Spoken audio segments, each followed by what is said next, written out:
Viva la Virgen, kapayapaan mga kamanlalakbay. Narito tayo muli sa ating Saturday Habit, ang podcast ng Pueblo Amante de Maria. Kumusta na po kayong lahat? Sana po kayo nasa maayos na kalagayan at punong-puno kayo ng kapayapaan sa isip at kalooban. At sa episode po na ito, kasama natin si Father Franz. Hello, Father. Viva la Virgen, kapayapaan po sa inyo mga kamanlalakbay. Ayan. Father, na-miss tayo ng ating mga kamanlalakbay. Correct. Absent tayo yata lagi. Sana po natin ngayon, Father Franz. Nako, pupunta po tayo, medyo malayo-layo po to sa ating lugar. No, pupunta tayo sa pinakamagandang bayan ng Cardona. Yan, no? Amen. Doon sa Cardona, no, doon ang simbahan niya ng Cardona na una, pinangalanan siya, tinalaga siya noong 1608 bilang kapilyan ni San Francisco ng Assisi. At noong 1872 ito ay tinawag na ang parokyang ito ay para na sa Most Holy Rosary. Dito rin kilala yung Birhen ng Rosario, tinatawag nilang La Virgen de Sapao, no? At ito ay kinalala bilang Diocesan Shrine noong October 1, 2017 ng ating Bishop Emeritus, Bishop Francisco M. De Leon. At nagkaroon din ito ng Episcopal Coronation noong September 27, 2018. At nito lang, nakaraang taon, ang simbahan na ito, ang imahe ng kanilang mahal na ina, ang La Virgen de Sapao ay binigyan, no, ng pontifical coronation ng ating Santo Papa Pope Francis noong October 7, 2022. Ayan. Pupunta po tayo ngayon sa Diocesan Shrine and Parish of Our Lady of the Most Holy Rosary, Cardona, Rizal.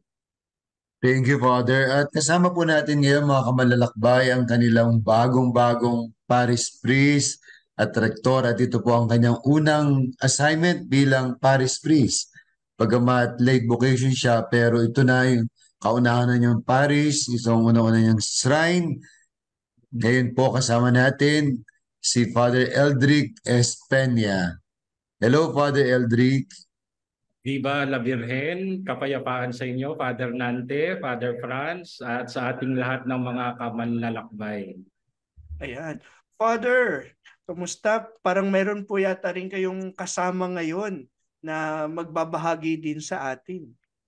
Opo, kasama ko po ngayon si Brother Carl Adam Estacio na miyembro ng aming Shrine Council. Viva la Virgen, mga kamanlalakbay. Ako po si Brother Carl Adam D. Estacio mula po sa Diocesan Shrine and Parish of Our Lady of the Holy Rosary, Cardona, Rizal. Hello, Father, Brother Carl. Hello, Father Eldrick. Simulan na po natin ang ating kwentuhan para sa Bira ng Sapaw. Ayan. Father, ako na po unang magtatanong. Yes. Father Eldrick at Brother Carl, pag-usapan natin ngayon yung history and devotion, sa Our Lady of the Holy Rosary. Paano po nagsimula ang paglago ng titulong Mahal na Birhen bilang Nuestra Señora del Santísimo Rosario de Cardona o mas kilala bilang La Virgen de Sapao? Alam niyo po, Father Franz, ito ay isa ng matandang debosyon sapagkat noong pa mang itinatag ang Pueblo de Morong, so dating bahagi ng parokya ng Morong ang Cardona. At ang sabi, meron daw doong venerated image ng Mahal na Birhen na may daladalang sanggol. At ang sabi, ang Mahal na Birhen daw ay madalas na nawawala doon sa lugar kung saan siya nakaluklok sa simbahan ng Morong. At yan ay tuwing Sabado. At nawawala ang Mahal na Birhen at tila ay nagpupunta dito sa Sapaw. Kasi Sapaw ang dating pangalan ng Cardona. Kaya ito ay nasabing nagpupunta rito ay kapag daw bumabalik ang Birhen doon sa Morong ay maraming nakikitang mga amorseko sa kanyang mga laylayan ng kanyang damit. Kaya sinapantahan ng mga tao, ng mga leader relihiyon ng mga panahon ngayon, ng mga prailing Franciscano na marahil ay gusto ng Mahal na Birhen na dito siya maidambana sa Sapaw. kung kaya't nagkaroon ng isang bisita dito. Although bago pa man nagkaroon ng parokya noong 1872 nga ay naitayo na itong bisitang ito na ipinangalan kay San Francisco na siyang pundador ng mga Fransiskano. At dito nga ay inilagay ang mahal na birhen at siya'y nakilala simula noon, pinangalanan ng mga taga rito na Nuestra Señora de Santo Rosario o sa mas maikli ay Birhen ng Sapaw. Baka may dadagdag si Brother Adam. Bilang karagdagan po sa nabanggit po ng ating rektor at paroko, taon nga pong 1608 nagsimula po umusbong ang debosyon sa ating mahal na ina dito sa payak na pamayanan ng Sapaw. At dahil nga po sa napakaraming mga deboto na napapagaling ng mahal na ina sa tulong ng mga panalangin ng mahal na ina, ay umusbong ang mula sa munting pananampalataya hanggang sa ngayon po ay nagpapatuloy ang debosyon sa mahal na ina. At mula po nang maitatag ang parokya ng mahal na Birhen ng Santo Rosario taong 1872, dito na po nagsimula na ipagpatuloy ang nasimulang debosyon sa mahal na Birhen ng Santo Rosario. At kung iisipin po natin, noong una, hindi pa po alam ng karamihan po ng taga-Cardo na ang titulo ng mahal na Birhen. Ngunit sa pagsasaliksik po, sa pangunguna po ng Shrine Council ng Admipong Dambana, ay natuklasan po namin na naayon po sa aklat na La Virgen Maria Venerada en sus Imágenes Filipinas na ang debosyon po sa Birhen ng Sapaw ay nagmula pa po taong 1608 at tinataya pong nasa 615 taon na po ang debosyon sa Birhen ng Sapaw ngayong taon. Maraming salamat, Father. Maraming salamat, Carl. Ano po ba ibig sabihin ng sapaw? Di po ba meron yung kanin pag sumasapaw na pag maluluto na? Yung sa palay din naman pagka mahihinog na yung bunga. Ano po ibig sabihin ng sapaw? Tama po kayo, Father Nante. Ganun nga po ang kahulugan ng sapaw sapagkat noong unang panahon po dito sa Cardona ay maraming mga palayan. Kung kaya't ang ipinangalan din marahil dito ay sapaw. Ngayon, ang mga Kastila po, ang dinig nila sa sapaw ay sabaw. Dati ho, ang pangalan ng Cardona ay Sapaw na. Ngayon, dahil akala nila ay sabaw, sabi nila kaldo na. Ang mga Espanyol ho, they trill yung letter R. Ang basa nila doon sa kaldo ay cardo. So, naging Cardona. So, yun po ang Ganun pala yun, Sabaw pala. Sabaw. Pero, Kaldo hanggang naging Cardona po. Nice, Father. Thank you, Father. So parang ano siya, parang Birhen pala siya ng ani. Di ba? Ang ganda naman pala ng ibig sabihin. Father, Brother Carl, ayon sa aming pananaliksik, meron pong sinasabing stampa ang nasabing Birhen ng Cardona at meron ding imahe na ginawaran ng koronasyon episkopal at pontifikal. Ano pong kasaysayan ng dalawang nasabing imahe? Tampa ay kasalukuyan pong nakaluklok sa sakristi po ng ating dambana at ito po ay nasa pangangalaga po ng ating dambana. At ito po ang kasaysayan po nito, ito po yung tinutukoy sa mga aklat noong unang panahon pa po na ang isang larawan ng mahal na ina na may kalong na sanggol sa kanyang mga bisig.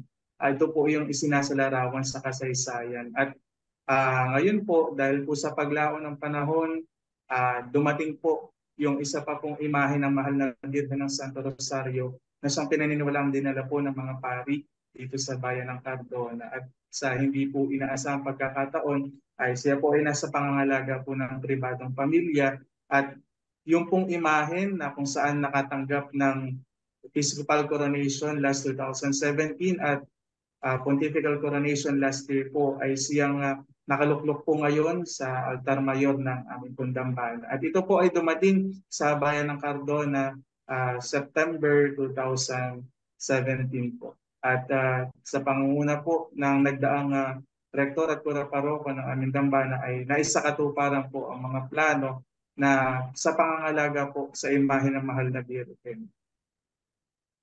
Yes, alam ko kung paano yan na-acquire yung imahin ngayon na koronada ng Bera ng Cardona. Actually, nung binili yan, idinaan yan dito sa Antipolo. Nag-stay po siya dito, Father, at Carl. Nag-stay siya dito sa katedral. At ang nanguna sa pagbili niyan, ang mabait na Tiboy Reyes, hindi ba? At ang sabi niya noon, idaan natin dito sa Antipolo, baka para naman makaamot ng konting biyaya para sa mga taga Cardona. Pero alam nyo, hindi lang konting biyaya ang nakuha niya dito sa Antipolo, canonical coronation. Amen. Amen. Amen. Shout out Father po tayo Francis. kay Tito Tiboy. Shout out kay Tiboy. Ayan. Father, kung titignan natin yung kanyang mga deboto sa kasalukuyan po, saan pong aspeto ng buhay sa tingin nyo nakilala ang Mahal na Birhen sa titulo na yun yan, Nuestra Señora de Santissimo Rosario de Cardona o La Virgen de Sapao? Siyempre palaging yung devotion ay nakaugnay sa pamumuhay ng mga tao. Yung mga kaganapan dito base sa kasaysayan ay ang Mahal na Birhen ay nakilala bilang lapitan din ng mga hindi magkaanak. So iyon ang isa sa mga unang mga nai-report na mga milagro ng ating mahal na ina, na nakatulong ito sa pagdadalang tao ng mga babaeng hindi pinalad na magkaanak. Pangalaway, ito ay nagbibigay din ng proteksyon laban sa pagbaha. Kasi noong unang panahon ay madalas yata ang pagbabaha dito sa May Cardona. Ngunit ang binabanggit ng mga tao ay ang baha ay hindi naaabot ang simbahan. Palaging doon sa unang step pa lang ng hagdan ng simbahan ay humihinto na ang baha, ang tubig. Kaya parang ang sabi rin ay dati daw ay nasa mas mataas na lugar ang simbahan, may mga kwentong ganoon. Ang ginawa, ibinaba ito para pangpigil nga sa pagtaas ng tubig. Ayun. Yun ang sabi ng mga matatanda. Tapos ay may mga rin na dahil nga ang Cardona ay kilala bilang agrikultural na lugar, yung palay at saka yung isda. So ito yung mga palatandaan ng bayan ng Cardona, at ito ay ina-attribute din sa Mahal na Birhen ng masaganang ani ng mga magsasaka at mga mangingisda. Yun ang sa aking pagkakaalam. Amen. Ang dami naman pala talagang debosyon sa Bera ng Sapao. Ayan. Sige po. Alam ko po, Father, gusto pa natin magkwentuhan pero puputulin muna natin yung ating kwentuhan. Dadakop muna tayo sa pagbabahagi ng ating lay sharer. Kung saan talaga makikita natin, magkikwento siya ng personal niyang karanasan sa pagdedebosyon sa ating mahal na ina. Natawagan po natin si Brother John Baasis. Viva la Birhen, kapayapaan po sa inyong lahat mga kamanlalakbay. Mapalad tayo sa episode na ito. At ngayon, dadako na tayo upang makarinig ng kanyang pagdedebosyon, kwento ng kanyang debosyon sa Mahal na Birhen ng Sapao. Ngayon, makakasama natin para sa episode na ito ay si Brother Jojimar Julian. Siya ang coordinator ng Shrine Council ng Shrine ng Birhen ng Sapao. Viva la Birhen, kapayapaan sa iyo, Brother Jojimar.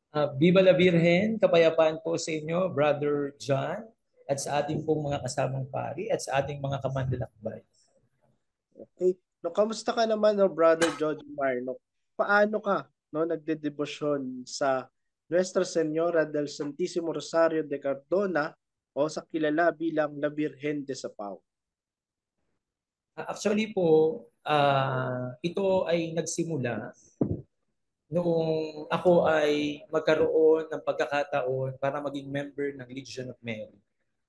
Sa pamamagitan nito, nung ako po ay elementary days, na-inculcate sa akin, sa aking sarili, sa aking pagkatao, yung devotion sa pagdarasal ng Rosario. At sa pamamagitan nito, mas lalo akong napalapit sa mahal na ina.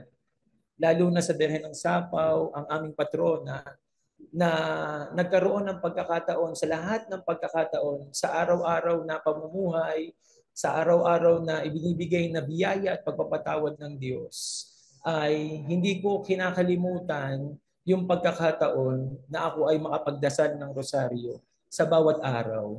At ikalawa ay bilang member ng Shrine Council, binibigyan ko ng time at oras yung lahat ng gawain na pinatutupad o binibigay ng Shrine Council para mas lalong mapaunlad ang debosyon sa Mahal na Birhen. Katulad ng pag-attend sa Siete Dia, yung aming monthly devotion sa karangalan ng Birhen, yung pagkakaroon ng or pagsama sa Mahal na Birhen, pagka nagkakaroon ng bisitasyon at pagkakataong mapaunlad ang aking sarili sa pamamagitan ng pagsunod sa Mahal na Birhen. Dahil alam ko na sa pagkakataong ito ay mas mapapalapit ako sa Diyos sa pamamagitan ng Mahal na Birhen. Talagang tunay nga po kayo na deboto ng Mahal na Birhen. Ano? Nasa inyo naman pong, para sa inyo po, no, sino po ba ang Birhen ng Sapaw? Para sa akin, ito ay isang kayamanan. Yung kayamanan na kung maiko-compare natin sa ginto, na hindi natin matatawaran ang bagay na ibinibigay sa atin ng kayamanan at ng gintong ito. Personally, pag ako ay may problema, pag ako ay nandun sa state na hindi ko alam yung gagawin, I simply visit the church para kausapin ang Mahal na Ina. At the same time, siya yung isang kaibigan at isang ina na laging handang makinig sa lahat ng aking mga problema, sa lahat ng aking mga yung mga lapses na pag may pagkakataong gusto kong magkaroon ng kausap, dahil alam ko na ako ay hindi bibiguin ng Mahal na Ina upang ilapit sa Diyos, sa kanyang anak, yung lahat ng aking mga problema. Kaya para sa akin, siya isang kayamanan na mamahalin at iingatan at the same time. Siya yung ina na handa at na makinig sa lahat ng aking problema. Amen, Brother Jojimar. No, talagang tunay nga na kayamanan ang ating Mahal na Ina. No, sa inyo naman pong karanasan, no, ano po yung mga karanasan na iyon, no, sa inyong pagdedebosyon sa kanyang dambana? Actually, sobrang dami nung mga pagkakataon na tinutulungan ako ng Mahal na Birhen, ng Birhen ng Santo Rosario, doon sa lahat ng pagkakataon na ako yung nagkakaroon ng problema. Sobrang dami niya, pero yung isa sa mga pinakang tumatak na talagang nagkaroon ng, kumbaga, dito ko napatunayan na hindi ako pinapabayaan ng Diyos. Nagkaroon ng while we are preparing sa canonical coronation, kasi at least dalawa kami nung secretary ng Shrine Council na gumagawa ng documents. And we're looking for dun sa mga old pictures, sa lahat ng mga artifacts na pwedeng maipakita yung mai-attribute sa Birhen. Medyo nahihiram pa kami sa part na yung picture ng simbahan, yung picture ng lumang altar, etc. One time, since gawain po namin isa ay maglipat ng image ng Mahal na Birhen sa mga tahanan. After naming maglipat, nagkwekwentuhan po kami ng mga kasama ko sa Shrine Council at the same time kasama sa Legion of Mary na yun yung nagiging problema. Yung old pictures, artifacts, photos, etc. Habang pinagkwekwentuhan namin yun, dun sa kinauupuan namin, merong na-notice nung special kong kapatid na merong isang picture na nandun sa may paanan ko, picture siya ng kasal. Picture siya ng kasal kung saan yung mga kinasal nag-picture sa altar ng simbahan. And without knowing na talagang na-notice na, hindi ko naman na-notice, kundi yung kapatid ko pag special ang naka-notice, na siya yung nagpakita na mayroong old picture ng altar ng simbahan. And sa pagkakataong iyon, yun yung isa sa pinaka part na masasabi ko na hindi ako pinapabayaan ng Mahal na Birhen.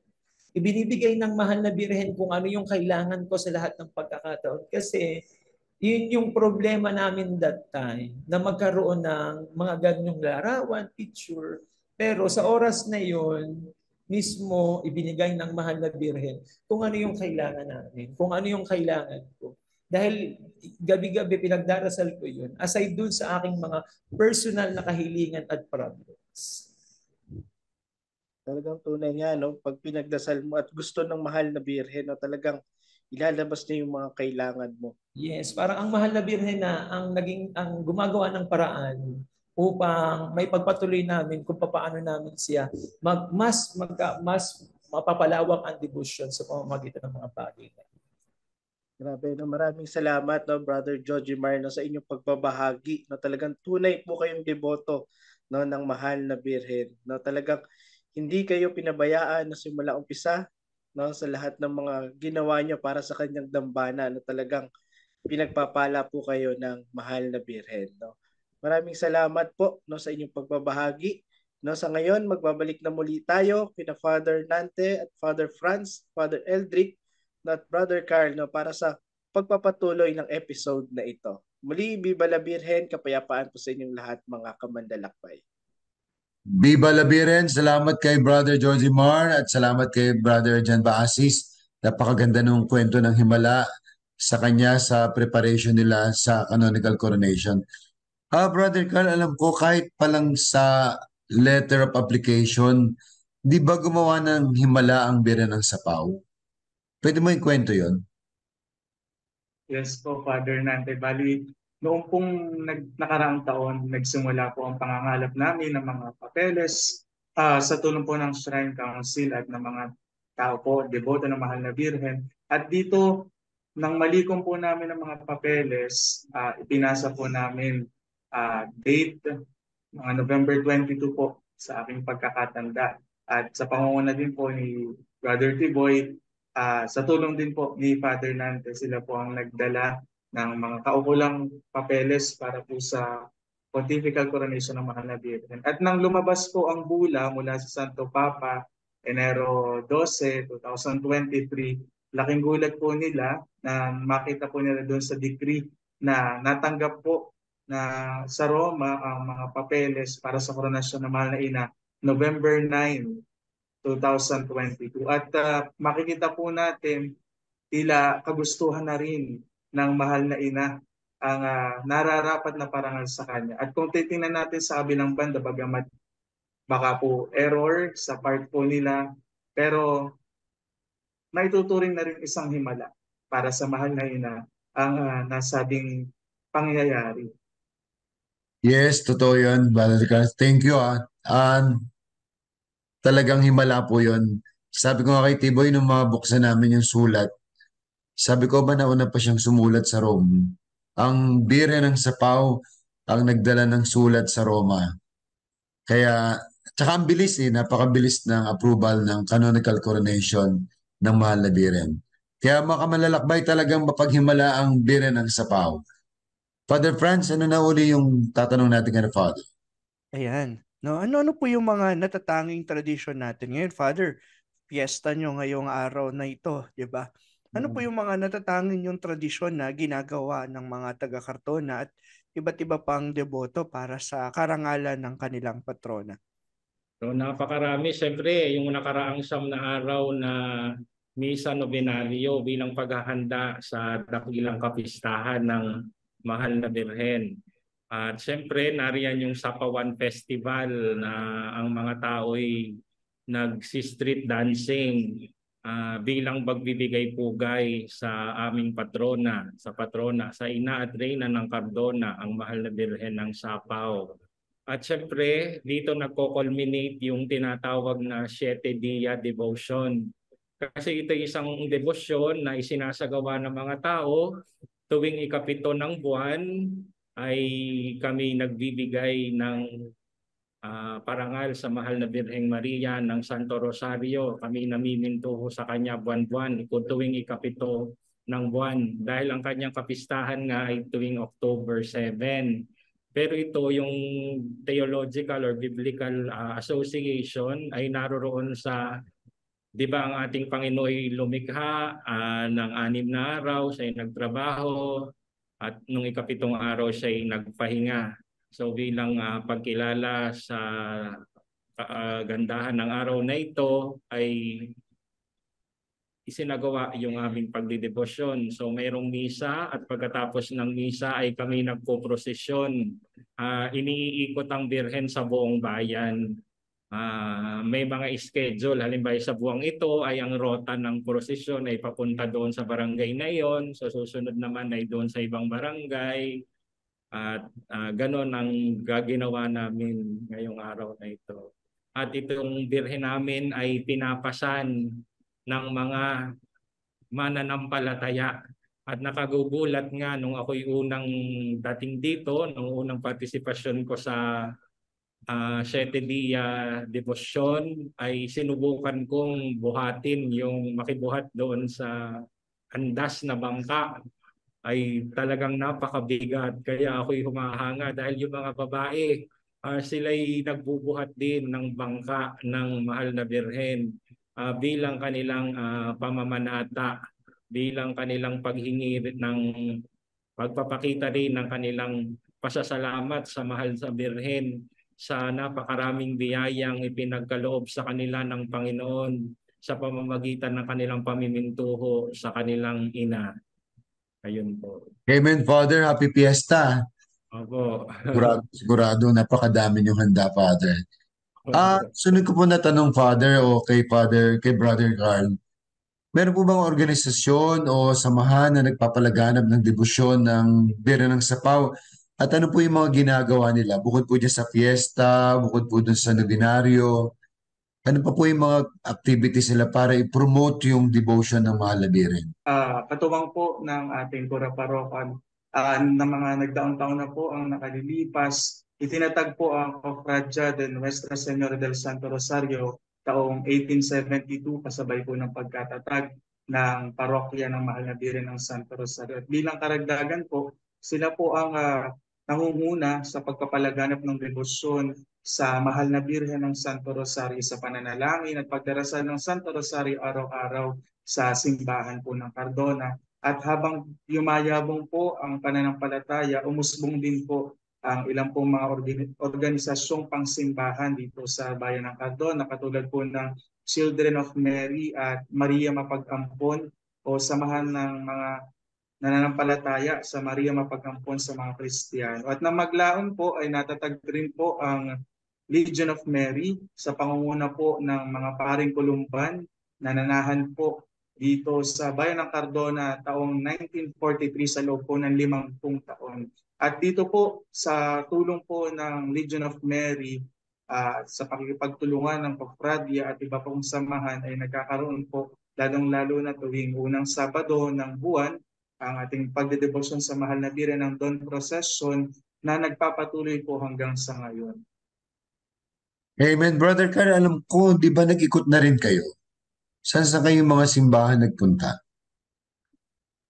Bilang parte po ng pagpapalaganap po at pagpapakilalang debosyon sa Mahal na Birhen ng Santo Rosario, nagsimula po ang tinatawag naming visitasyon a la Virgen de Sapaw o de la Virgen de Sapaw na nagsimula po una po sa Vicariato ni San Jeronimo kung saan po nabibilang ang aming parokya at unti-unti po kada taon po ay lumalawig po ang aming pagpapalaganap sa buong diocese ng Antipolo. At nito pong nakaraang taon, bilang parte na rin po ng promotion ng Coronation Pontificia ng Mahal na Birhen, ay lumabas po kami sa diocese ng Antipolo upang ipalaganap po ang kanyang debosyon sa kanya.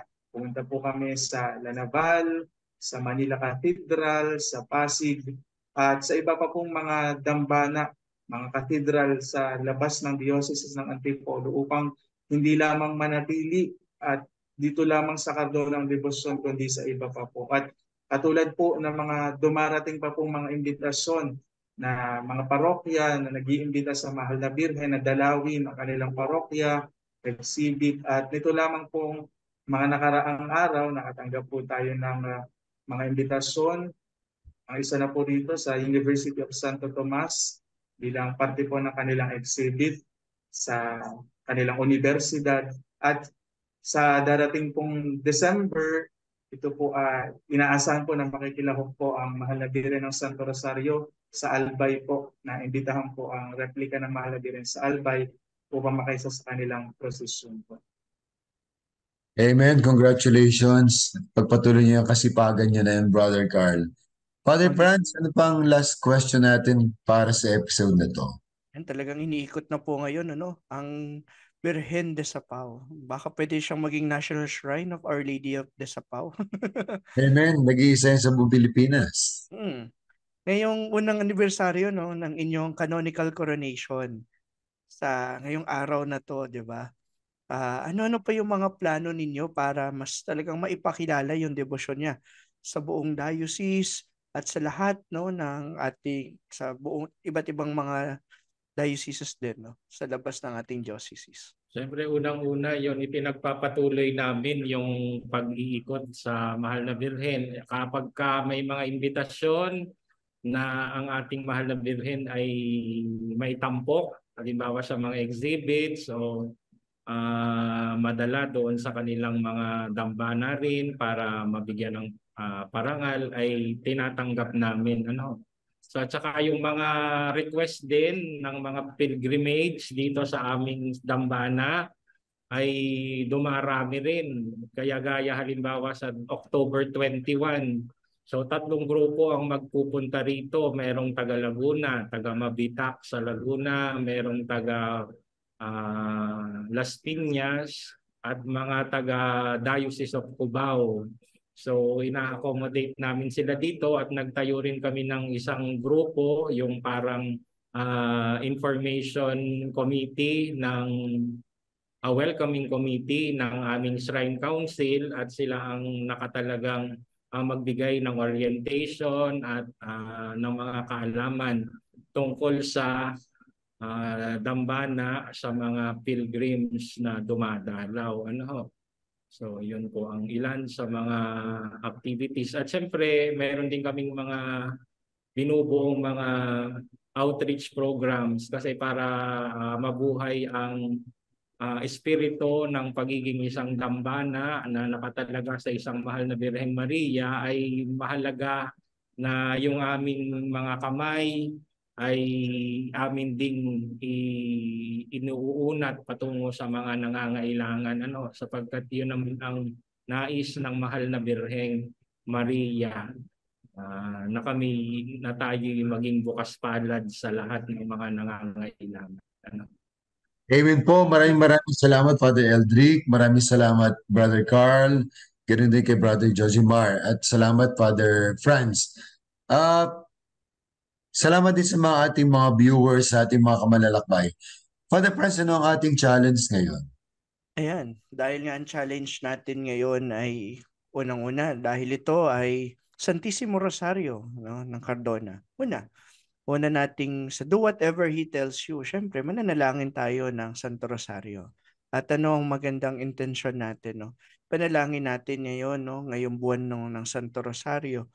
Una, ang ating Santo Papa, sa kanyang kalakasan, sa kanyang pangangailangan para sa mga paglilingkod para sa ating simbahan.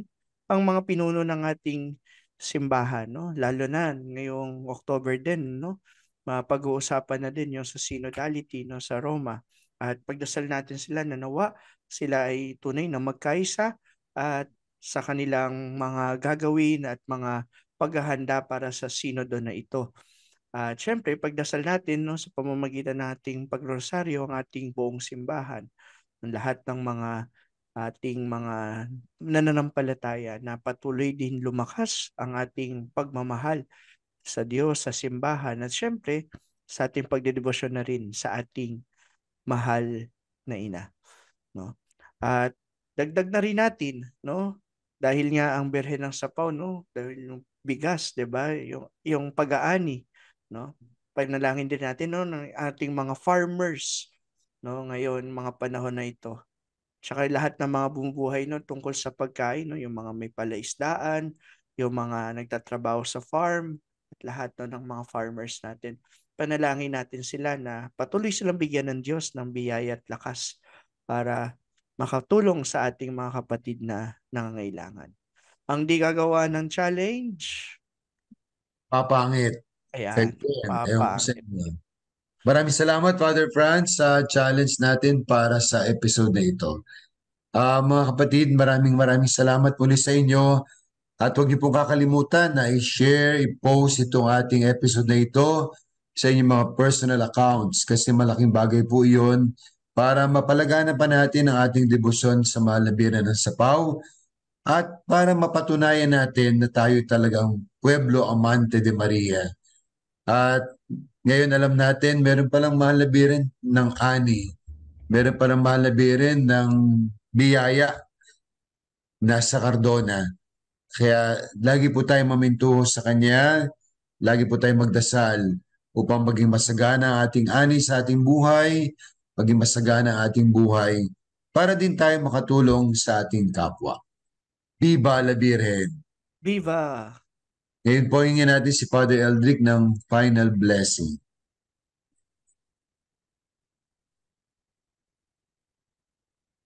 Sumainyo ang Panginoon At sumainyo rin.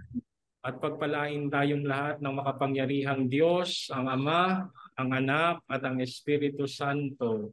Amen. Amen. Viva la Birhen! Viva! Maraming salamat po, Father. Maraming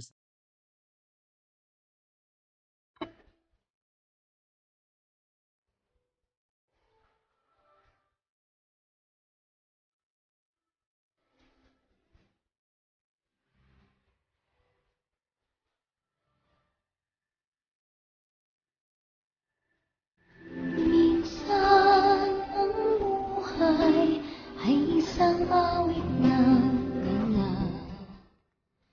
Mayroong liwanag na tatanglaw sa ating pagyabang. Minsan ang buhay ay isang awit ng luha. Ang papawi nito ay ang pag-asa ng umaga.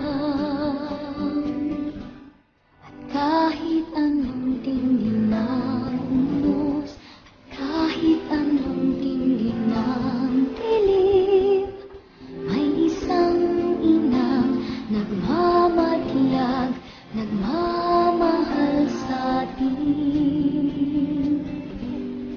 Awit niya'y pag-ibig ng Diyos, tawag niya'y magbalik loob. Turo niya'y buhay na ang Diyos lamang sa ating nagkaloob. Maging kasangkapan dinawa tayo ng pagkalinga katulad ng ating Reyna, si Maria. Tulungan natin at damayan ang ating kapwa. Nawa ang ating pagdedebosyon ay dumaloy patungo sa pagkakawanggawa at paglingap sa kapwa, lalo na ang mga sawi at lubos na nangangailangan. Maging daanawa tayo ng pag-aaruga sa isa't isa, katulad ni Maria na Reynang kumakalinga. Mga kapatid, mga kapwa deboto ng mahal na ina, kinukoronahan natin ang imahe ni Maria ngayong umaga dahil siya ang ating Reyna. Siya ang Reyna na nagbibigay buhay, pagbubuklod at pagkalinga.